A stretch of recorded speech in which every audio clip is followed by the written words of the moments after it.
Assalamualaikum warahmatullahi wabarakatuh. Waalaikumsalam warahmatullahi wabarakatuh. Selamat pagi semuanya. Pagi, Bu. Bagaimana, bagaimana kabar kalian? Sehat, Bu. Sehat, Bu. Alhamdulillah. Alhamdulillah. Semoga kalian semua selalu diberi kesehatan serta semangat untuk memulai pembelajaran. Baik, untuk memulai pembelajaran kali ini, alangkah baiknya kita berdoa terlebih dahulu. Silahkan Raihan, pimpin doanya. Baik teman-teman, sebelum mulai pelajaran, lebih baik kita berdoa terlebih dahulu menurut agama dan kepercayaannya masing-masing. Berdoa dimulai. Berdoa selesai. Ya, baik. Sebelum memulai pelajaran, Ibu harap kalian sudah menyiapkan alat tulisnya ya. Ya, Bu. Baik. Ya, Bu.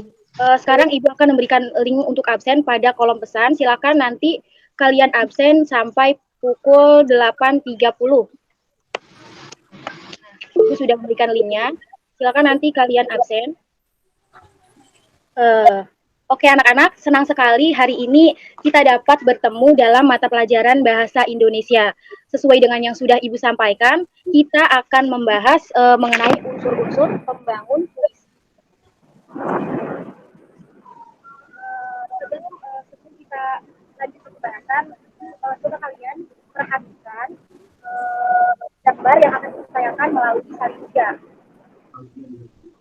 Silakan nanti. Maaf, Bu, suaranya kurang jelas. Kurang jelas? Iya, Bu. Nah, nanti sebelum kita lanjut ke pembelajaran, silakan kalian perhatikan gambar yang akan Ibu bagikan melalui salin dia. Nah, ini dia. Nah, pada minggu lalu Ibu sudah memberikan tugas terkait dengan gambar yang ditayangkan, yaitu membuat puisi. Bagaimana? Sudah selesai? Sudah, Bu. Sudah, Ibu. Sudah, Ibu. Kalau misalkan udah selesai, coba Ibu minta Hamilah Sari membacakan puisi yang sudah dibuatnya. Yang lain diharapkan menyimak ya. Ya, Bu. Baik, Bu. Saya akan baca puisinya. Judulnya Mawar Hati, karya Hamilah Sari. Kutanam namamu pada bagian paling dalam di hatiku. Kusiram dengan harap, kupupuk dengan kasih. Kau tumbuh, besar, indah. Lalu kau robek hatiku dengan duri-durimu. Udah, Bu. Wah, menarik sekali ya. Beri tepuk tangan dulu untuk Hamilah Sari. Nah, tugas yang sudah Ibu berikan itu sekaitan dengan apa yang kita bahas, yaitu mengenai unsur-unsur pembangun puisi. Jika pada minggu lalu kalian hanya membuat puisi tetapi tidak memperhatikan unsur-unsur pembangunnya, maka pada pertemuan kali ini kalian akan mengetahui apa saja unsur-unsur pembangun puisi. Jadi, unsur-unsur pembangun puisi itu terdapat dua. Yang pertama ada unsur intrinsik. Unsur intrinsik adalah unsur yang terdapat di dalam karya puisi itu sendiri. Nah, dalam unsur intrinsik ini terbagi lagi menjadi 9. Untuk yang pertama ada tema. Tema adalah pokok pikiran dasar untuk mengembangkan dan membuat puisi. Yang kedua ada rasa. Nah, untuk pengertian rasa, Ibu minta David coba jelaskan pengertian rasa. Baik, Ibu. Jadi, rasa yaitu sikap penyair terhadap pokok permasalahan yang terdapat dalam puisinya.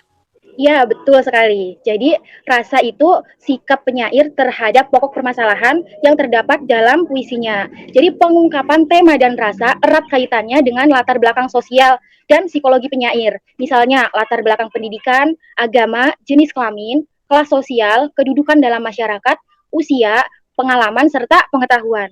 Untuk yang ketiga ada nada. Nada yaitu sikap penyair terhadap pembacanya.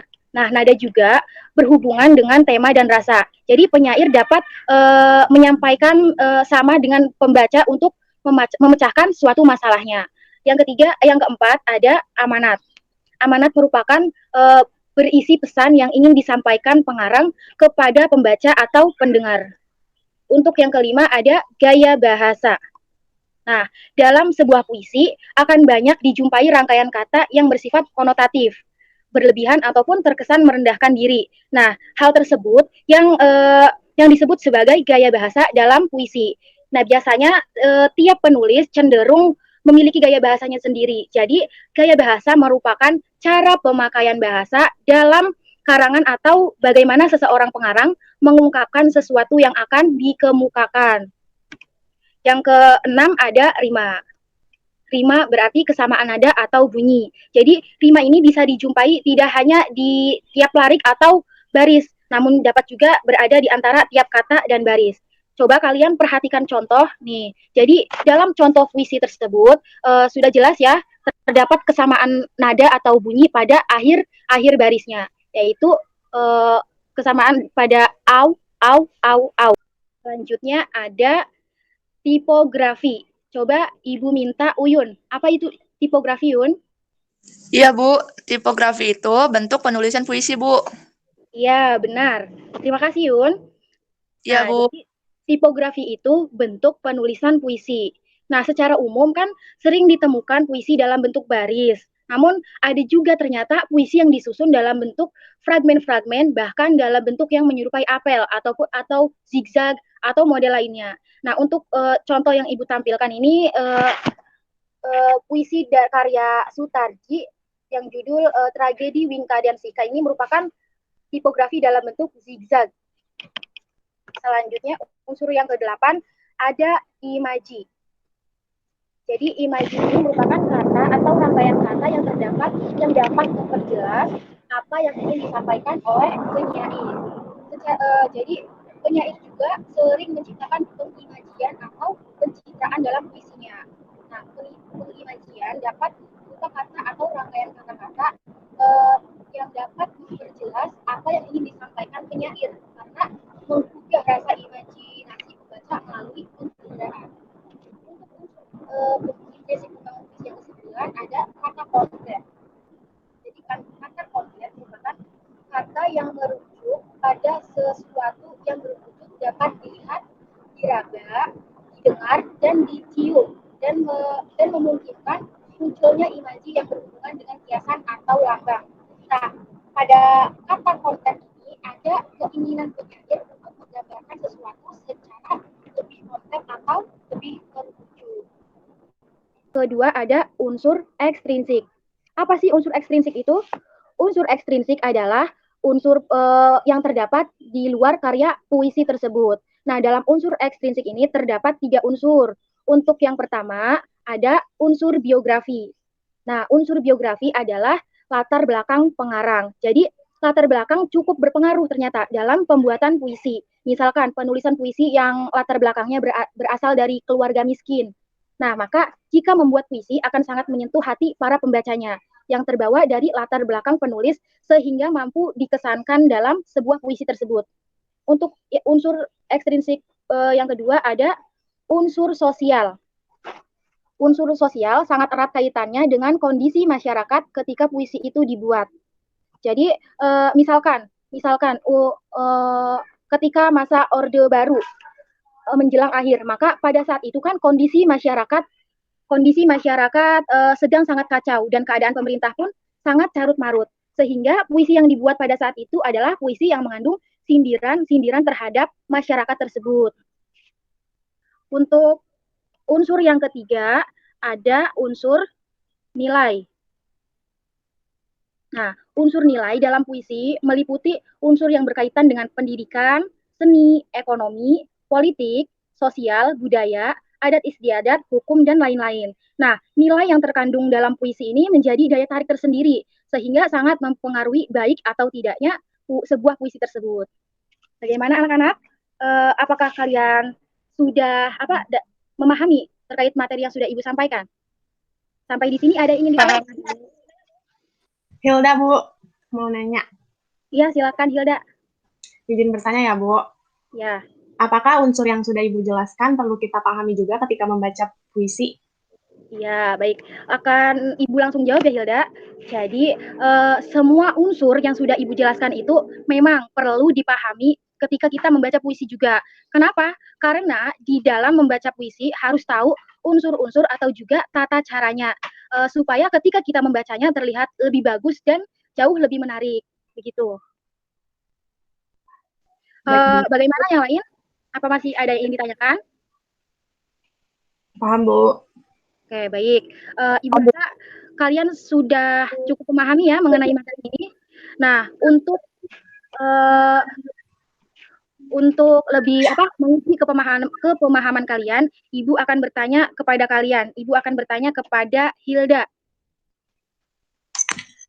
Hilda, ada berapa unsur intrinsik dan ekstrinsik pembangun puisi yang sudah Ibu sampaikan?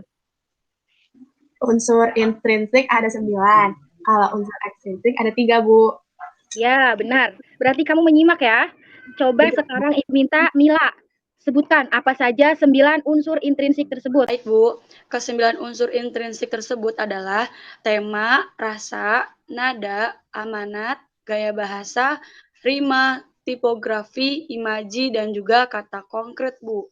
Ya, tepat sekali. Terima kasih Hamila. Sekarang coba Raihan, sebutkan unsur ekstrinsiknya. Maaf Bu, tadi saya kurang menyimak di bagian unsur ekstrinsik. Kenapa begitu Raihan? Lain Tadi kali. sinyalnya Bu, Oh, berarti kendala sinyal Bu. diperhatikan lagi ya, cari tempat yang bagus untuk mendapatkan sinyal yang baik. Sekarang Ya, coba maaf Bu. siapa yang bisa jawab? Ibu Devitri izin menjawab. Ya, silakan David. Jadi unsur ekstrinsik pembangun puisi itu ada unsur biografi, unsur nilai, sama unsur sosial, Bu. Ya, betul. Terima kasih ya David. Ya, Bagaimana Bu. Raihan? Sekarang sudah tahu apa saja unsur ekstrinsik pembangun puisi? Iya Bu. Oke, baik. Ibu rasa kalian sudah cukup ya memahami. Nah, sekarang Ibu akan memberikan contoh memberikan link contoh analisis puisinya. Ibu akan bagikan melalui grup WA. Silakan nanti kalian pahami di rumah.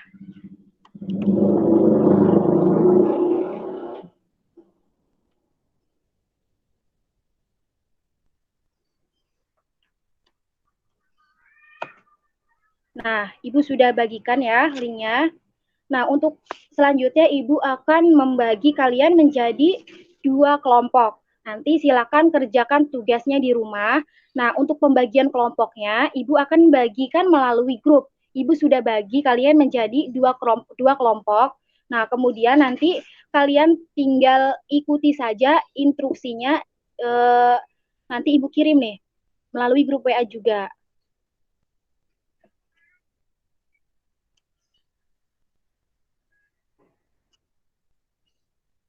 Untuk mengerjakan tugasnya, nanti kalian silakan pahami terlebih dahulu. Ibu sudah mengirimkan tadi contoh analisisnya. Nah, sudah Ibu kirimkan ya. Ya, Bu. Silakan barangkali ada yang ingin ditanyakan sekaitan dengan tugas. Saya, Bu. Izin bertanya, Bu. Saya Hilda Utami dari kelompok 2.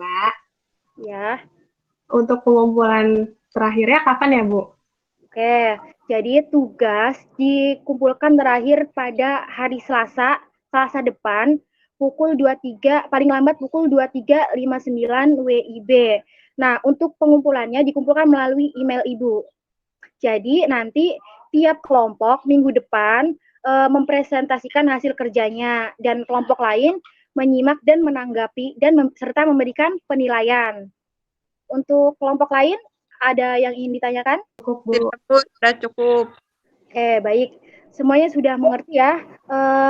Mungkin Ibu rasa pertemuan kita hari ini dicukupkan saja. Ibu senang sekali kalian bisa mengikuti pelajaran dengan baik. Ibu berharap kalian untuk terus belajar dari buku atau dari manapun yang kaitannya dengan pembelajaran kali ini.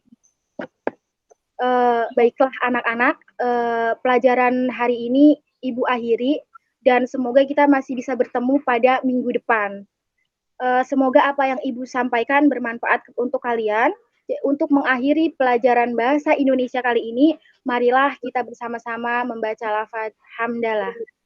Alhamdulillah. Wassalamualaikum warahmatullahi wabarakatuh. Waalaikumsalam warahmatullahi wabarakatuh. Terima kasih, Ibu.